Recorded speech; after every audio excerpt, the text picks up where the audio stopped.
Pertama kali Ibu menjadi guru itu tugas di mana, Bu? Oh, pertama kali jadi guru tugas di SMA 1 Pedamaran. SMA 1 Pedamaran di Ogan Komering Ilir. Ogan Komering Ilir. Iya. Itu tahun berapa? Tahun 90. 90? Iya. Itu pertama kali Bu tugas? Pertama kali. Oh. Kemudian setelah itu, Bu? Setelah itu lama saya di sana, 2003 perpisahan OI dan OKI, saya Pemekaran, pindah. Bu? Ya, Pemekaran, saya pindah ke SMA Pemulutan. Oh, SMA 1 Pemulutan. Pemulutan. Berapa lama di situ? 2011 saya ke Sungai Pinang, SMA 1 Sungai Pinang. Oh, dari Tasik Pemulutan lagi. pindah lagi ke SMA 1 Sungai Negeri Pinang. 1 Sungai Pinang. Berapa lama di situ? 2011, 2015 saya pindah di sini. Oh, 2015 pindah ke sini. Iya. Setelah pindah ke sini sampai saat ini. Sampai saat ini. Wah, luar biasa itu, Bu. Kepercayaan dari Iya. pemerintah. Nah, ini kan Hari Guru, Bu. Iya. Selama Ibu dilantik sebagai ASN, menjadi guru, mungkin ada kenangannya, kenangan yang yang sangat menyenangkan selama menjadi guru itu kira-kira di sekolah yang mana, Bu? Oh, kalau boleh saya cerita. Oh ya. Jadi artinya kalau boleh saya bercerita kenapa saya akhirnya menjadi guru. Iya. Cita-cita menjadi guru ini kalau tidak terpikir mungkin zaman pada saat itu anak-anak kecil ya. Saya terinspirasi dari SD. Iya. Ayah saya orang guru. Jadi orang tua Ibu, guru. ayah guru, Bu? Ya, bapak saya guru di SPG Sekolah dulu Pendidikan SPG. Guru. Iya, dulu SPG. Ketika saya bersekolah di SD, saya kelas 4 atau gitu ya. Saya melihat guru itu kami diberikan tugas nulis, gurunya ngobrol. Oh, pada saat Ibu jadi siswa? Ya, gurunya ngobrol di luar. Ketika pulang, saya cerita di rumah dengan orang tua, aku nak jadi guru. Oh. Karena saya pikir tugas menjadi guru itu lemak nian, enak sekali. Oh. Benar-benar enak. Artinya dia bisa meninggalkan, dia ngobrol. Aku pengen seperti itu. Ngasih tugas, dia keluar. Dia keluar, ngobrol di dekat. Aku SD. Ketawa bapak waktu itu. Tetapi mungkin karena pandangan saya tentang guru seperti itu tertanam terus. Saya menjadi guru, pengennya kuliah menjadi guru karena bapak saya juga seorang guru. Bapak juga ketawa waktu itu. Jadi cita-cita saya menjadi tidak guru. dijawab waktu itu oleh bapak, hanya dijawab oleh ketawa saja. Iya, cuman kata bapak bilang artinya saya ada penerus. Ada penerus saya untuk menjadi seorang guru. Beliau senang ketika saya menyatakan cita-cita saya menjadi guru. Cuman alasan saya menjadi guru itu yang bapak, artinya pemikiran seorang anak, di mata seorang anak guru itu seperti itu. Pada saat usia masih kecil. Masih SD. Ya. Terus, artinya saya juga kuliah di perguruan tinggi negeri di Unsri kemarin, Fakultas Keguruan Ilmu Pendidikan, itu juga memilih jurusan Bahasa Indonesia. Yang ketika saya kuliah, jurusan Bahasa Indonesia. Ya, ketika saya kuliah di situ malah saya bingung. Aku nih benar-benar cita-cita saya mau jadi guru atau enggak. Ketika saya sudah masuk ke dalam situ, kecil pengen jadi guru, ketika kuliah, berubah. Goyang, Bu. Goyang. Ya. Oh, ini ya tugas guru. Ternyata tugas guru itu tidak hanya sebatas penglihatan saya ketika kecil, artinya penuh tanggung jawab. Ada yang harus dipikirkan untuk mencerdaskan anak-anak. Ketika itu, belum terpikir. Beban seorang guru. Kuliah selesai tahun 90, alhamdulillah saya langsung diangkat. Selesai kuliah 90? Ya. Dan ketika zaman kuliah saya termasuk mahasiswa yang lambat. Yang lambat maksudnya? Lambat menyelesaikan kuliah. Karena itu tadi ketika masuk, ternyata ini ya.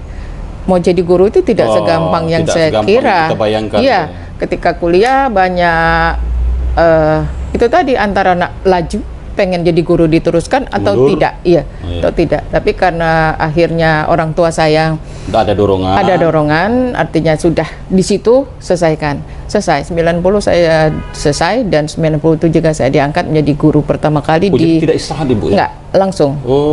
Langsung saya diangkat di Pedamaran tahun 90 itu. 90. Yang ketika itu di Pedamaran itu belum ada listrik. Listriknya setengah hari. Listriknya setengah hari. Saya masuk sekolah saya itu di tengah hutan. Di tengah hutan. Jadi saat itu tidak ada seperti alat komunikasi, media sosial seperti ini, nggak ada, Pak? Nggak ada. Transportasi pun terbatas. Ada mobil itu pagi pagi jam 5, artinya kalau kami ketinggalan, kami tidak akan dapat lagi mobil untuk sampai di sana tepat waktu untuk mengajar. Kami akhirnya dapat mobil yang antri. Zaman dulu kan ada antrian di terminal. Nah, itu sudah risiko sampai ke sana pasti jam 9, jam 10 tinggal. Jadi kendaraan juga susah waktu Susah itu, pada waktu tahun 90-an. Tidak seperti saat ini. Tidak seperti saat ini. Dan ketika saya bertemu di sana karena sekolah itu baru, banyak pengalaman yang saya dapat Nah, di Pedamaran. di Pedamaran. Terus kan kalau dulu tuh Bu, ada siswanya kita jewer gitu kan. Nah, kemudian apa kita cubit perutnya. Terus orang tuanya marah. Orang tuanya apa ke sekolah ngamuk-ngamuk. Nah, sepanjang Ibu menjadi guru, ada tidak seperti kesan yang seperti itu? Sepanjang saya menjadi guru, alhamdulillah enggak.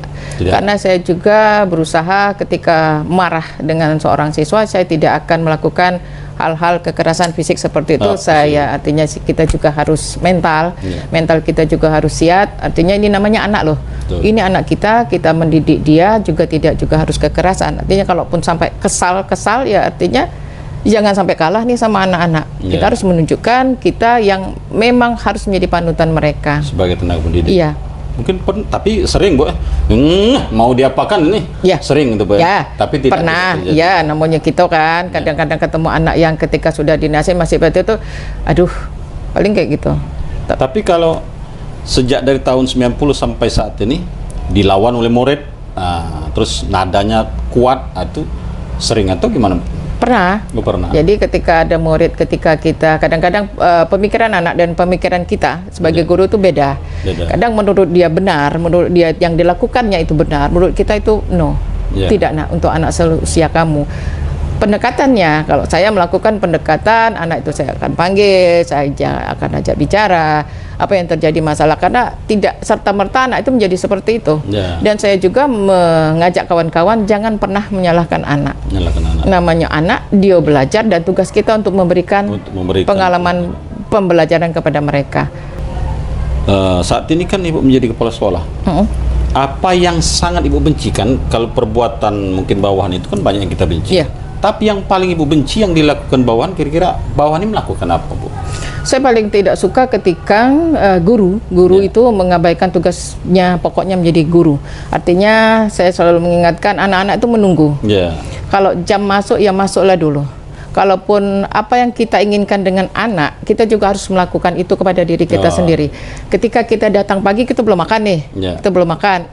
Bilanglah sama anak-anak, ibu izin dulu sekitar 5 menit ya, saya makan. Artinya anak-anak juga punya keyakinan apa yang tidak bisa kita perbuat, guru juga tidak akan melakukan seperti itu. Artinya kita juga mengajarkan ketika anak dituntut disiplin, guru juga harus disiplin. Saya paling tidak suka ketika ada guru yang mengabaikan tugas dia, tugas pokok gitu, kepada siswa, karena anak-anak itu nunggu, anak-anak siswa di kelas itu nunggu. Apa sih Bu sukanya jadi guru? Sukanya banyak. Apa? Sukanya banyak ketika melihat anak-anak kita berhasil. Artinya ya separuh hari mereka tuh di sekolah. Artinya suka ketika dia tidak juga harus mendapat gelar apapun, ketika dia di masyarakat dia bisa menempatkan dirinya, tahu dengan posisinya dan jadi masyarakat yang berguna, itu jadilah alhamdulillah. Kita kan jadi guru misalnya di satu lokal itu kan, kalau siswa itu kan kenal semua sama kita.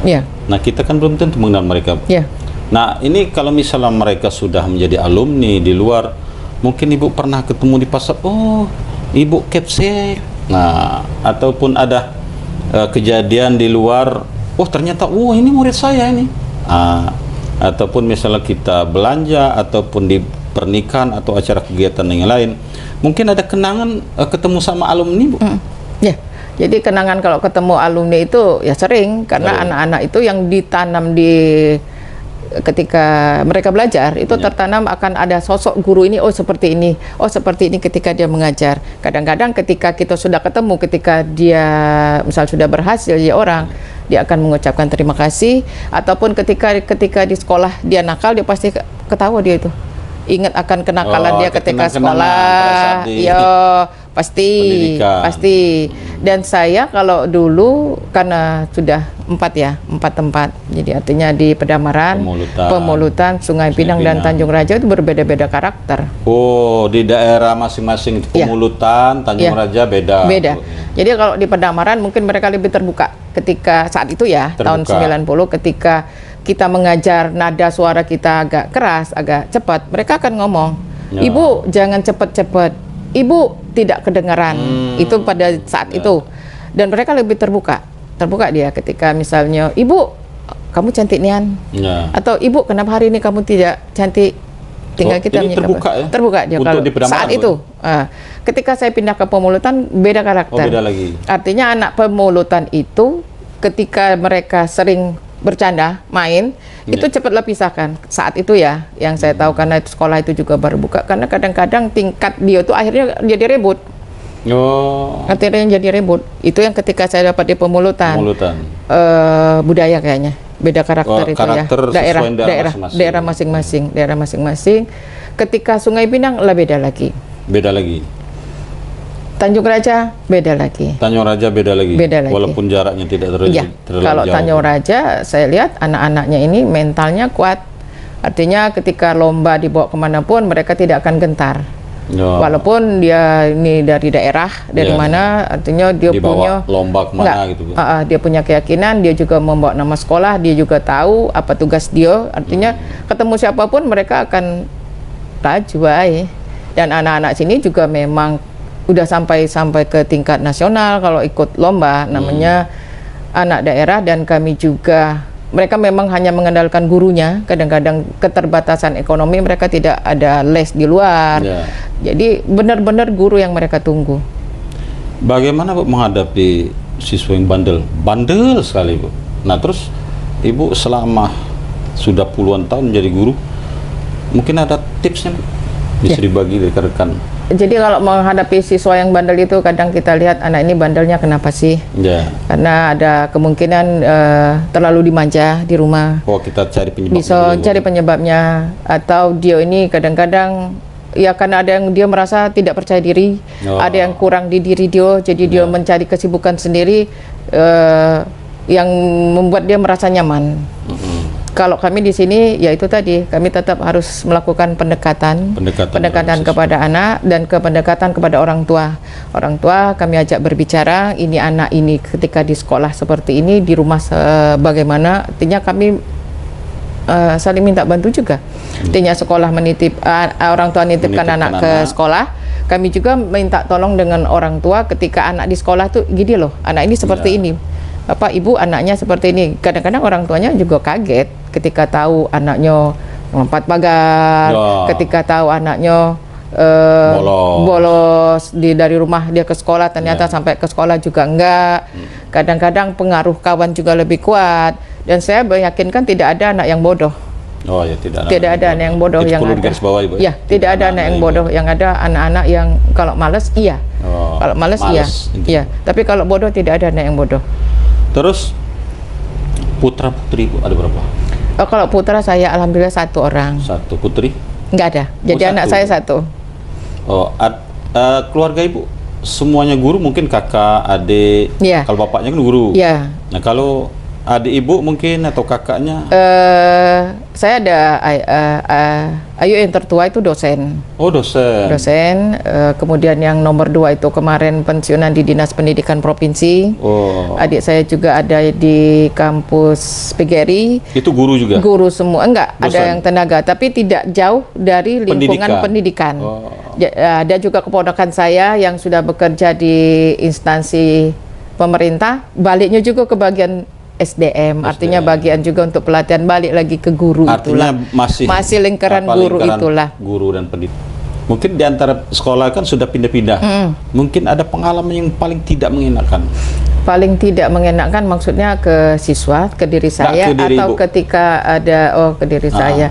Artinya kalau saya sih untuk mengatakan tidak mengenakan tuh rasanya tidak ada. Tidak ada. Cuman memang pengalamannya beda-beda. Ya, di tempat-tempat lah itu. Tempat itu memang berbeda-beda. Ketika di Pedamaran pertama kali saya tadi listrik nggak ada, kami keluar dari sekolah itu berjalan kaki seperti Ngantri itu. mobil. Ngantri mobil. Ketika pindah ke Pemulutan, mobil juga terbatas untuk masuk. Artinya kami juga harus ngantri dan masuk ojek ke dalam situ. Ketika ke Sungai Pinang, kami juga mendapat pengetahuan baru. Artinya saya juga tidak menganggap itu hal yang menyedihkan. Kita jalani baik. Itu sudah menjadi sebagai tantangan, artinya sebagai ya ambil ada cerita tersendiri untuk menambah pengalaman hidup, seperti itu saja. Nah, guru ini kan macam-macam, Bu. Ada yang begitu masuk ruangan menyampaikan materi terus tanpa henti. Ada yang begitu masuk ruangan kasih buku, catat, dia keluar.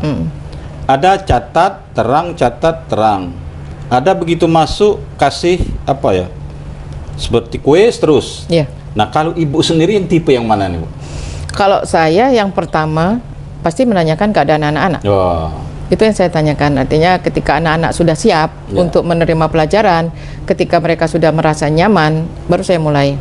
Oh, jadi kita lihat dulu kondisi. Jadi saya mengkondisikan anak-anak dulu. Mengkondisikan anak-anak, ya artinya ada yang tidak masuk, ada yang hal apa yang terjadi pada mereka. Sekitar 10 atau 5 menit baru saya memulai pelajaran. Dan mengulang lagi mengingatkan pelajaran mereka yang ketika pertemuan terakhir saya. Jadi itu tadi, kalau saya dengan anak, pengalaman saya mengajar, apa yang tidak saya suka kepada anak, saya tidak akan juga melakukannya.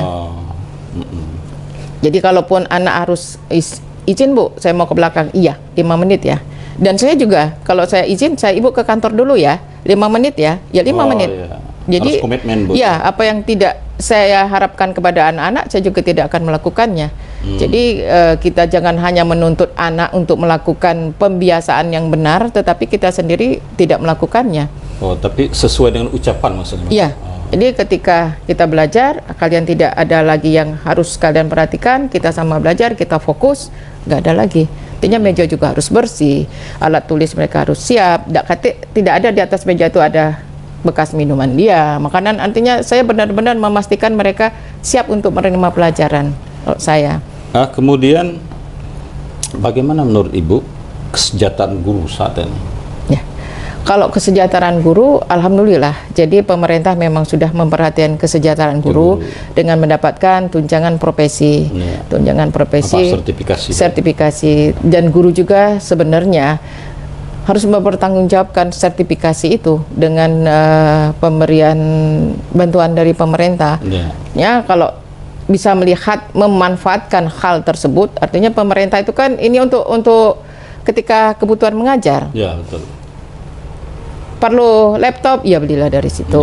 Kegunaan kebutuhan mengajar, iya, yang diharapkan oleh pemerintah untuk kemajuan pendidikan.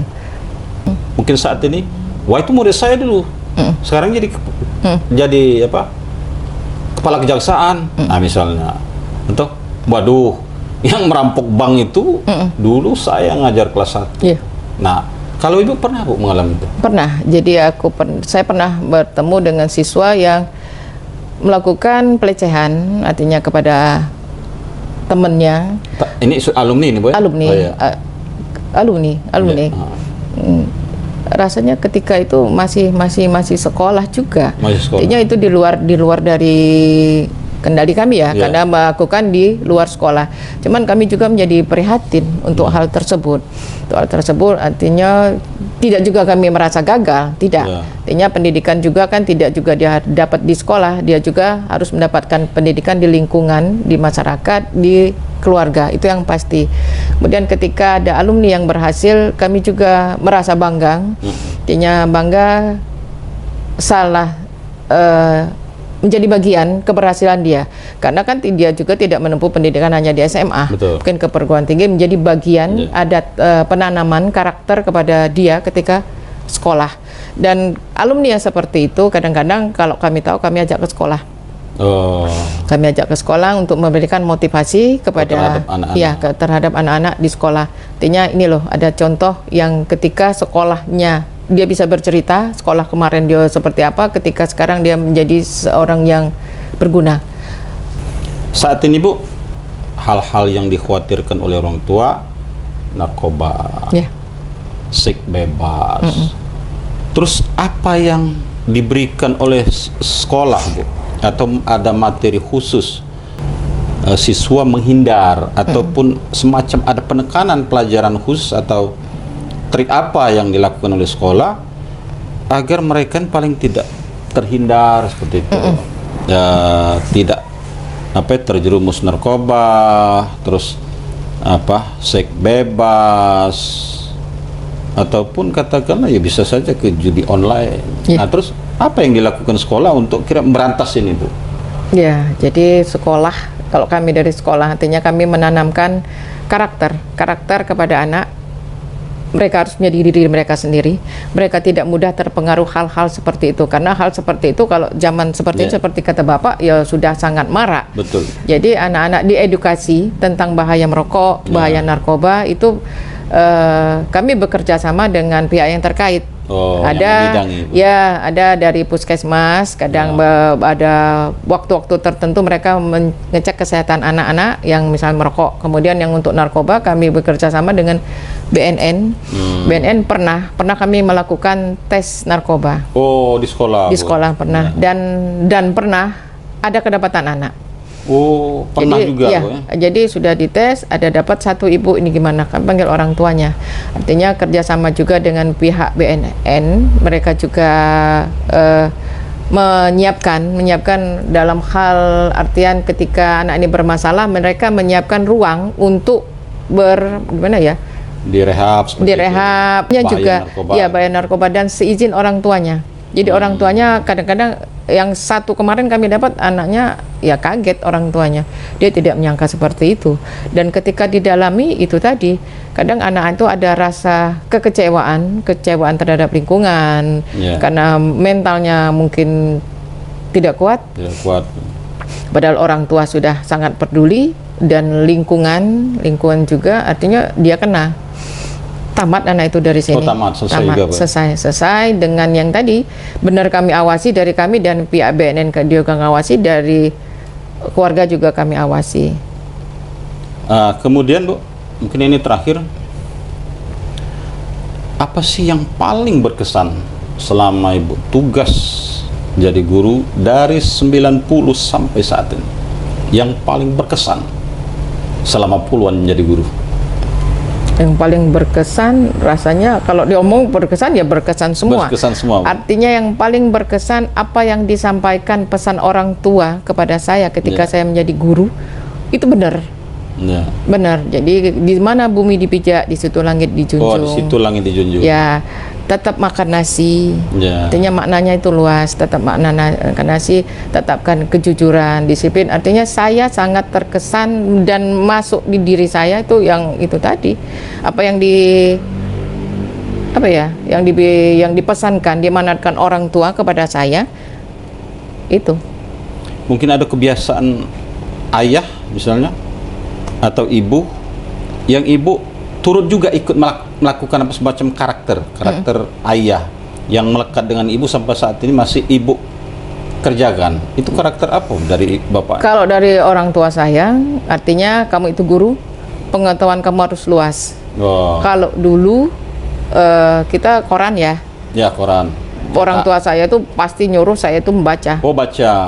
Harus itu baca dan memperbanyak pengetahuan. Namanya guru, kita harus luas pengetahuan. Itu pesan beliau langsung dipraktikkan, Bu? Iya, jadi ya harus banyak belajar walaupun kita sudah merasa bisa. Artinya terus harus tetap belajar, karena itu tadi sesuai dengan perubahan zaman, kita tidak bisa terpaku pada yang sudah kita dapati selama ini. Tidak mengikuti perkembangan zaman akan susah. Apa harapan Ibu terhadap pemerintah, juga harapan terhadap semuanya, mungkin terhadap siswa, terhadap rekan-rekan guru di Hari Guru Nasional? Harapan kepada pemerintah artinya keinginannya kalau kesejahteraan semua guru itu rasanya Kalau menurut saya itu sudah cukup. sejahtera, sudah cukup dengan ada penambahan sertifikasi. Kalau ngomong ke soal duit, kita tidak akan pernah kurang. Artinya tidak akan pernah cukup. Tidak akan pernah cukup. Artinya kurikulum. Kami pengennya kurikulum itu jangan terlalu banyak membebankan kepada guru untuk kelengkapan administrasi. Jadi guru terlalu sibuk dia ngurusi kelengkapan administrasi. Bukan mengajar, Bu. Ya, sibuk di situ karena ada tuntutan. Tuntutan ada di situ. Ini harus selesai dan harus ada tenggat waktu, ada tidak bisa dia seenak-enaknya, enggak.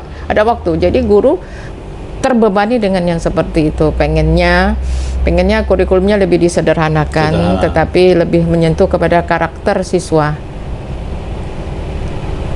Mudah-mudahan didengar oleh pemerintahan yang baru ini, Bapak Presiden Prabowo. Kalau makan gratis gimana tanggapan Ibu?